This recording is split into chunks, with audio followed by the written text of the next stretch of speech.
एक संत थे, वो इस माया से बहुत डरते थे कि उनको पता था ये माया इतनी खतरनाक है, मेरे मन में बैठ जाएगी तो मुझे फिर जन्म लेना पड़ेगा। तो समुद्र में जाकर के बैठ गए। कहाँ बैठ गए? समुद्र में जाकर के। समुद्र में बिल्कुल समाधि लेकर के बैठ गए। अखंड प्राणायाम चढ़ाया हुआ है कि भाई मैं बाहर रहूंगा तो माया मुझे छेड़ेगी, संसार मुझे छेड़ेगा, इसलिए समुद्र में बैठ जाता हूं। ऐसे समुद्र में बैठे हुए थे तो अकस्मात एक दिन क्या हुआ, संत की आंखें खुली तो सामने एक नर मत्स्य और एक मादा मत्स्य आपस में सहयोग कर रहे थे। जैसे उस संत ने देखा कि ये आपस में सहयोग और विषय में लिप्त हैं, तुरंत संत की बुद्धि पलट गई। देख, मन कह रहा है अरे बाबा समुद्र में बैठ के क्या होगा, तू भी ब्याह कर, तेरे भी बच्चे होंगे, तू भी आनंद ले। तुरंत संत समुद्र से बाहर निकल पड़ा। जिस राज्य में रहते थे, जिस राज्य की वो सीमा थी, तो वहां के राजा के पास चले गए। वो राजन, राजा को पता लगा बड़ा सिद्ध संत है भाई, पूरा शरीर गल चुका है, इतना समाधि इसने लगाई है। तो तुरंत आसन दिया सुंदर बैठने के लिए। कहा, राजा ने हाथ जोड़ करके कहा, महाराज आज कैसे पधारे महाराज आप? कहा, देख राजन, हमारी विवाह करने की इच्छा हुई है और मैंने सुना है तेरे पास 50 बेटियां हैं, हम तुम्हारी एक बेटी से विवाह करने चाहते हैं। जब राजा ने संत के पूरे शरीर पे देखा, पानी में बैठने के कारण पूरी चमड़ी उधड़ चुकी है, सिर्फ हड्डियां हड्डियां चमक रही हैं, तो कौन बाप होगा अपनी बेटी का विवाह ऐसे के साथ करेगा?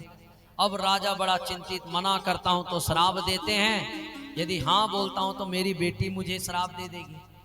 तो इसलिए बोल पड़ा, चतुर था, कहने लगा महाराज विवाह तो मैं जरूर करता और मैं मना नहीं कर रहा, पर महाराज हमारे परिवार और हमारे राजाओं का एक नियम है कि बेटियां स्वयंवर के द्वारा चुनी जाती है। अनेक राजा आते हैं और वहां स्वयंवर होता है, स्वयंवर के द्वारा चुनी जाती है। बेटियां अपने आप चयन करती हैं अपने वर का। इसलिए महाराज जाओ, आप अंतःपुर में जाओ, मेरी 50 बेटियां हैं, जो आपके लिए हाँ कर दे बस आप उसी के साथ विवाह कर लेना। अब ये बताओ कौन सी बेटी हाँ करती?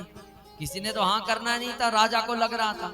संत को समझ गया, ओ हो, मेरे रूप को देख करके बोल रहा है, मुझे मेरे स्वरूप को देख करके बोल रहा है, इसलिए इसको तो सबक सिखाना पड़ेगा। तुरंत संत ने जो समाधि में जो पुण्य मिला था, उस पुण्य के प्रताप से इतना सुंदर रूप बना लिया, इतना सुंदर कि संसार में उस संत के सिवाय इतना कोई सुंदर नहीं था।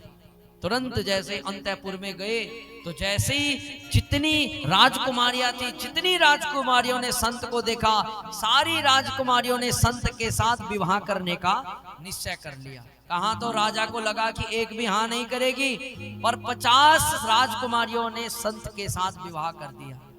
10-10 बेटा हुए।